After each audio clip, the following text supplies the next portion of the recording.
네, 조금 전 들어온 속보 전해드리겠습니다. 이 네팔 현지에서 발생한 대규모 홍수와 관련해 조현 외교부 장관이 시시르커날 네팔 외교장관과 통화를 했다고 밝혔습니다. 조 장관은 우리 국민들 수색과 구조를 위한 네팔 정부의 관심과 지원을 요청했는데요. 또한 해외 긴급 구호대를 신속 파견하고 또 추진할 것이라고 밝혔습니다. 관련 내용은 정리되는 대로 더 자세히 전해드리겠습니다. 네, 앞서 전해드린 것처럼 네팔 히말라야 산악지대에서 대규모 홍수가 발생한 지 하루 만에 실종자 수가 1,300여 명을 넘어섰습니다. 피해 규모가 크게 불어나고 있는 건데 지금부터 백승주 한국열린사이버대 소방방재학과 교수 그리고 황석환 한국건설기술연구원 연구위원과 함께 짚어보도록 하겠습니다. 안녕하십니까? 어서 오십시오.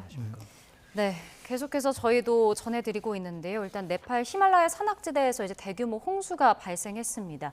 일단 참사 원인이 처음엔 지진인가 싶었는데 일단은 빙하 붕괴로 좀 분석이 되고 있는 것 같더라고요. 어떻게 보셨습니까? 네, 조금 전에 그 빙하 홍수라고 지금 여기서 YTN에 정리를 하셨던데 네. 적절한 표현인 것 같습니다. 그러니까 재난 형태가 우리가 겪지 않은 형태의 규모가 복합되다 보니까 해외에서도 우리나라에서도 용어가 혼선이 됩니다. 네. 그래서 지금 원문에서 미 지질학회에서 지질조사국에서 최종으로 발표한 것은 이제 산사태와 토성류인데 그 앞에 아이스록을 붙였습니다. 그러니까 얼음덩어리, 바위덩어리의 개념이죠. 그래서 빙하가 녹으면서 그 자체가 쓰나미처럼 밀려오는 그 상황인데 그게 빙하 자체가 녹았다는 천천히 어떻게 보면은 시간을 둔 게 아니고 급격하고 대형의 얼음 산사태로부터 이 강도 높은 재난이 시작됐다 이렇게 봐야 됩니다. 그러니까 차라리 뭔가 비가 많이 내려왔다면 사전에 준비라도 했을 텐데 네. 그렇지 않은 상황에서 지금 갑작스럽게 이렇게 막 물이 덮치기 때문에 피해가 더 커지지 않았나 하는 생각이 들거든요. 어떻게 보십니까? 그렇습니다. 해당 지역은 이른바 이전에 이제 빙하 쓰나미라고도 불렀는데요. 지금 조금 전에 영상으로 설명해 주신 빙하가 녹으면서 예를 들어 흙 위에 눈은 녹으면 스며들어서 사라질 텐데 네. 얼음 위에 물이 되다 보니까 이게 고이면서 댐을 형성을 하고 이게 일시에 무너지는 상황들 때문에 작년 8월에도 사망자가 있었고 해당 국가는 전체적으로 히말라야 산맥 하류로 해서 이런 사고들이 있습니다. 근데 그 정도의 속도도 매우 빠르고 위급한 상황인데 거기에 훨씬 더 부과해서 대형 산맥의 산 귀퉁이가 떨어져 내려오면서 그 충격으로 일시에 왔으니까 네. 그 피해는 오히려 피해는 당연히 클 수밖에 없었죠. 그러면 떨어져 내리면서 물이 민가를 덮치기까지 한 몇 분 정도가 걸렸을 거라고 보세요?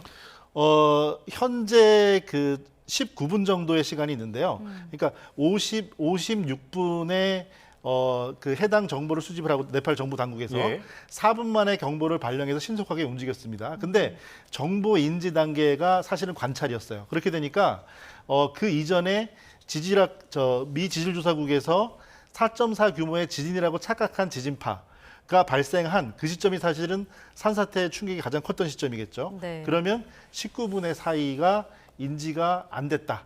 그런 것이 이 피해가 매우 컸던 원인 중에 하나다. 이렇게 보고 싶습니다. 네, 사실 피해 규모도 좀 심각한 상황인데 160여 명이 숨지고 지금 1,300여 명이 실종된 상태입니다. 이게 이제 근데 보니까 급류가 딱 휘몰아치면서 마을이 지금 쑥대밭이 됐잖아요. 다리도 끊어지고 시설물이 다 파괴됐는데 이 파괴력이 상당한 거죠? 그렇습니다. 저희가 이제 수치적으로 본다라면 만약에 이제 소양강댐에서 전체를 방류를 한다라고 치면 초당 한 7,700톤 정도로 방류를 할 수 있는데 여기에 수영장 2개에다가 매 초마다 방류를 한다라는 그러니까 요 근거들은 어디서 나올 수 있냐면 30분에 한 9m 정도 얘가 수위가 상승하려면 네. 저 정도 지형에서는 요 정도 방류가 필요하고요.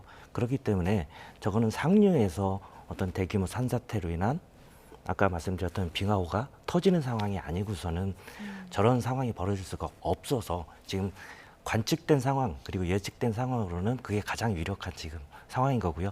문제는 저런 지금 토성류, 바위나 흙이 홍수처럼 이렇게 쓸려 내려왔기 때문에 피해 집계라는 게 의미가 없을 수도 있습니다. 현재 단계에서는 어떤 요구주자들이 어디에 어떻게 얼마큼 있었는지 요것들이 그래서 이제 그 우리가 얘기하는 집계하는 데마다 워낙 차이가 크게 나타나는 것도 그런 측면이라고 보여집니다. 예, 일단은 교각 그러니까 다리 같은 경우에는 위에서 누르는 무게는 어느 정도 이제 견딜 수 있지만 옆에서 치는 거에는 좀 취약하다는 얘기가 있던데 맞습니까? 그러니까 다리를 설계할 때 저희가 이제 압력이나 풍압 뭐 물에 의한 압력하고 그다음에 바람에 의한 압력들을 설계를 하는데 저희가 계산을 해봤을 때는 한 50배 정도. 그러니까 종이장처럼 찢어질 수밖에 없는 겁니다. 그러니까 어느 정도 이제 그 버틸 수준으로 이제 설계는 하지만 그 50배 넘는 힘이 이제 가해졌다. 그렇습니다. 예. 아, 그렇군요. 그럼 지금 뭐 위원님께서도 얘기해 주셨다시피 사실 뭐 요구조자가 어디에 어떻게 있는지 모르기 때문에 뭐 이렇게 피해 규모를 집계하는 것도 지금 무의미할 정도로 이제 피해가 크다는 거잖아요. 인명피해도 사실 더 앞으로 나올 수 있는 상황인 거잖아요. 그렇습니다. 이 재난사고에서 공식 집계에서 사망자는 수습이 되고 확인되는 상태에서 공식 발표를 할 수밖에 없고요. 사망자를 예상할 수는 없는 일이니까요. 하지만 이런 대형 재난에서는 초기에 지금 불과 하루 저녁 사이에 40km 밑에까지 도로가 붕괴될 정도로 강하게 수류가 있었고요. 네. 그럼 그 자체에 휩쓸린 피해자분들 또 그 이후에 지금 피해자가 지속적으로 이제 평균에 늘지 않는 부분은 매몰되고 또 도로, 구조망, 인프라가 붕괴됐기 때문에 구조 수습을 할 수 없는 상황이 지금 겹쳐 있는 상태입니다. 그렇기 때문에 안타깝지만 사망자 숫자는 더 늘어날 것으로 보이고요. 또 그런 부분도 감안할 필요도 있습니다. 그러니까 예를 들어서 이제 건물이 하나 무너졌다라고 한다면은 뭐 해당 가용 자원, 예를 들어서 뭐 헬기가 될 수도 있고 포크레인이 될 수도 있고 네. 그 건물을 이제 해체하는 작업이 이루어질 텐데 이렇게 이제 광범위한 지역에 있는 재난 같은 경우에는 어디서부터 어느 지역을 더 우선해서 구조를 하게 되는 건가요? 네, 그래서 이제 구조력을 집중하는 부분에서는 어떠한 경우에도 구조 인력의 안전이 우선시가 돼야 되는 게 중요하고요. 예. 왜 그러냐면 이런 재난 상황에서 현재 도달한 구조팀은 국가 그리고 그 현지인들을 보호하는 유일한 수단이기 때문에 그분들이 무너져서는 안 되는 거거든요. 가장 안전한 곳에서 가장 그 정확한 정보를 가지고 행동을 하셔야 되고요. 그 다음은 골든타임입니다. 골든타임을 하는 이유는 해당 시간이 지나가면 생존 확률이 떨어지고요. 또 역으로 얘기하면 그 이전에 의료 구조 지원이 가게 되면 생존 확률을 높게 끌어올리게 됩니다. 네. 그래서 이런 매몰 상태의 골든타임은 72시간으로 보고요. 만약에 수류 안에서의 매몰이면은 지금 매우 차가운 물이기 때문에 더 악조건이기도 합니다. 또 그 이후에 오지에 지금 도로가 다 끊긴 상태에서 생필품 이런 것들이 지원이 안 되니까 네. 그 이후에 거점 확보를 통해서 그 거점 주변으로의 보급 구호 활동도 필요한 거거든요. 그래서 지금 현재로서는 점으로서밖에 할 수 없고요. 또 덧붙이면은 우리나라의 신속 대응팀도 편성을 할 때 우리 국내에서만 결정한 건 아니거든요. 그러니까 현지 당국과 협의를 분명히 한 거고요. 그런 면에서 보면 가장 위중하고 심각한 상태에서 아직 거점 확보도 충분하지 않다는 것을 반증한다. 인원이 많지 않은 것을 보면요. 그러니까 2차적으로 더 많이 투입할 계획이라고 하는 부분은 네. 좀 그런 부분을 당장 챙겨야 될 부분이다. 이렇게 봐야 됩니다. 네, 일단 이번에 피해를 입은 지역이 네팔 라수아 지역인데 여기가 고산 협곡지대로 알려져 있습니다. 그러니까 집중호우 발생할 때 좀 뭐 범람이라든지 고산지대인데도 이렇게 산사태 위험이 좀 있는 곳인 건가요? 산사태 위험은 항시 있고요. 근데 이제 지금과 같은 상황에서 저기의 문제점들은 우리가 어떤 개발이라는 부분들을 고려를 해봐야 되는 부분들이거든요. 네. 이게 어떤 관광이라는 측면 그리고 수력이라는 측면들. 그래서 저게 수력 발전지로서는 상당히 좋은 지역들입니다. 그 주변에 사는 인구들한테 전력을 공급하기 위한. 그렇지만 예상했던 돌발홍수, 비가 와서 발생하는 돌발홍수 측면에서 봤을 때는 네. 어느 정도 예상 가능하고 대비를 했었는데 지금과 같은 빙하가 산사태를 유발하고 그것이 다시 댐 붕괴를 유발했다라는 측면이면 아까 말씀드렸던 기존에 우리가 당해왔던 산사태나 토성류 수준에서 50배 이상 이런 규모는 아마 감당하기 어려웠을 거고 누구도 예상은 하지는 못했을 거라고 생각합니다. 네. 지금 또 속보가 하나 전해졌습니다. 네팔 홍수로 고립돼서 구조를 기다리던 우리 국민 10명 가운데 9명이 네팔의 군 헬기로 안전지역으로 이송됐다는 소식이 전해졌습니다. 현재는 지금 두산 엘러빌티 소속 현장 소장과 대사관 직원 2명이 남아있는 것으로 보이고요. 외교부가 현재에서 고립됐던 10명 가운데 9명이 이송이 완료됐다라고 밝혔습니다. 이 소식도 추가로 들어오면 다시 한번 정리해드리겠습니다. 일단 미 지질조사국이 이번 홍수가 규모 5.2의 빙하 붕괴 사태라고 분석을 했습니다. 5.2라는 규모가 어느 정도인 걸까요? 네, 조금 말이 줄여졌는데요. 규모 5.2라는 거는 리히터 규모 지진의 규모를 얘기하고요. 그 자체의 지진에서의 에너지 덩어리인데 그 정도의 에너지를 이 그 빙하 산사태가 일으켰다. 이렇게 연결이 되겠죠. 그래서 빙하 산사태를 사실은 네. 이런 지진의 규모로서 숫자를 매기진 않습니다. 연결이 잘 안 되는 거죠, 사실은. 그래서 미 지질조사국에서도 초기에 이게 지진이라고 잘못 판단했을 정도로 예상할 수 없는 강력한 규모였던 거죠. 그러면은 이런 현상이 또 발생을 해서 비슷한 현상이 또 발생을 할 수 있는 겁니까? 이렇게 좀 어떤 물이 넘치는? 네, 이 현상보다 더 강력한 재난이 또 올 수 있는 겁니다. 그런 부분에서는 무조건 막대한 재난을 정면으로 우리가 뭐 사방댐을 쌓고 막겠다 이런 개념은 아니더라도요. 네. 지금 현재 우리가 사회가 타협할 수 있을 정도의 예보 시스템 그리고 주거 문화나 지금 당장 네팔은 이 사고가 수습된다고 하더라도 트리슐리 강에서 700메가와트 이상의 발전 시설 계획은 국가적으로 전면 재수정을 해야 될 겁니다. 네. 그러니까 그런 부분에서는 허용할 수 있는 범위 안에서의 대비가 필요합니다. 지금 뭐 빙하가 무너지는 과정에서 뭐 호수를 막고 있던 자연댐이 좀 터져서 뭐 이런 재해가 더 키워졌을 수 있지 않을까 이런 가능성도 나오는 것 같더라고요. 어떻게 보고 계십니까? 지금 가장 유력한 가설이 그거거든요. 왜 그러냐면 아까 말씀드렸듯이 빙하라는 것이 녹게 되면 결국은 빙하 자체가 안반 쪽으로 후퇴를 하지만 그 녹은 물들이 호수가 되는 거예요. 네. 그래서 어느 정도 갇혀 있는데 그 나머지 남아있던 얼음이나 아니면 암벽들이 떨어져서 호수에 우리가 얘기하는 산사태를 일으키게 되면 그 물들을 막지를 못하고 터져버리는 거죠. 일종의 자연댐이 붕괴가 되는 겁니다. 그 댐이 붕괴가 됐을 때는 일시적으로 강한 많은 양의 물도 있지만 강한 에너지들이 저렇게 하류로 계속 전달이 되기 때문에 그 피해가 점점 더 커져서 근데 문제는 민가나 우리가 얘기하는 사람이 사는 구간들은 다 하류 쪽에 있어요. 네. 하류는 좀 넓어지거든요. 이렇게 좁아진 상태에서 넓어진 지역에 거주지들이 있기 때문에 그렇게 되면 유속이 아주 느려지고요. 그러면 순간적으로 물이 퍼지고 거기에 토사가 쌓이게 됩니다. 그래서 이런 피해들이 날 수밖에 없는 지금 상황입니다. 지금 이제 빙하가 떨어지면서 규모 5.2의 지진과 같은 어떤 그 규모의 충격을 줬다라는 건데 건물들을 기준으로 봤을 때 5.2의 지진 정도는 좀 견딜 수 있게 설계가 됐을까요, 이 지역이? 그래서 이제 우리가 일상적으로 얘기하는 지진하고 1대1로 비교하기는 좀 어렵습니다. 왜 그러냐면 지진이라는 것 자체는 광범위한 거거든요. 근데 여기는 그 정도 우리가 얘기했을 때 규모지 리터라는 의미는 아니고요. 그러다 보니까 지진 감지기로 그렇게 감지가 됐다라는 것이고 그 부분이 아주 국소적인 부분이 있었습니다. 네. 그래서 지진하고는 좀 구분을 하셔야 됩니다. 예. 근데 이제 지금 이제 네팔 히말라야 빙하가 뭐 30여 년 동안 얼음의 3분의 1이 소실됐다고 하고 그리고 최근 10년 동안에는 녹는 속도가 뭐 굉장히 빨라졌다라고 분석이 되고 있거든요. 앞으로도 그럼 이런 위험성은 더 남아 있는 건 아닌가요? 네, 그렇습니다. 주거 지역이 없고 지금 그 애초에 중국 측도 네팔 측도 사고의 지점과 상황을 특정하지 못했을 정도로 오지의 산악회 험준한 지역에서 사고가 일어났고요. 그다음에 해당 네팔 지역도 그 지형 전체가 매우 가팔라서 그 트리슐리 강이 수력 발전으로서 낙차가 크고 유속이 빨라가지고 매우 에너지를 얻기 좋은 조건이었죠.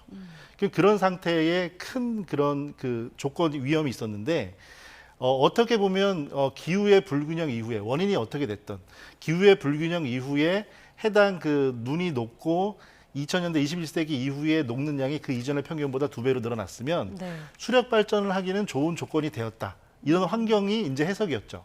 그런데 그 이전에 그 빙하호 그리고 빙하호가 해당 지역대학교 연구소에 따르면 최근에 상류에 있던 관측되던 빙하호가 3개가 통합되는 연구 결과도 있었다고 전해집니다. 그러니까 점점 위험이 커지고 있었는데 여태까지 이게 사고로 이어지지 않았기 때문에 이거를 대비하는 부분이 약했다. 그러니까 우리가 얻을 수 있는 이익에선 적극적이었는데 우리가 거기서 이면에 있는 위험을 보는 데는 어떻게 보면 고의적인 무시가 있지 않았나 이렇게 볼 수도 있다고 봅니다. 근데 지금 한 가지 또 우려스러운 점이 이 강 상류에 물길을 막고 있는 잔해로 인해서 2차 홍수 가능성이 있다고 하더라고요. 그리고 이 해당 지역에 이제 사흘간 비가 예보가 돼서 네. 그런 토사들이 다시 한번 쓸려 내려오는 건 아닌가 이런 우려가 좀 있던데 어떻게 보십니까? 그렇습니다. 지금 사고 발생 이후에 이틀째를 접어들고 약 3일간의 골든타임은 매우 다행인 점은 그나마 날씨는 기상은 괜찮은데요.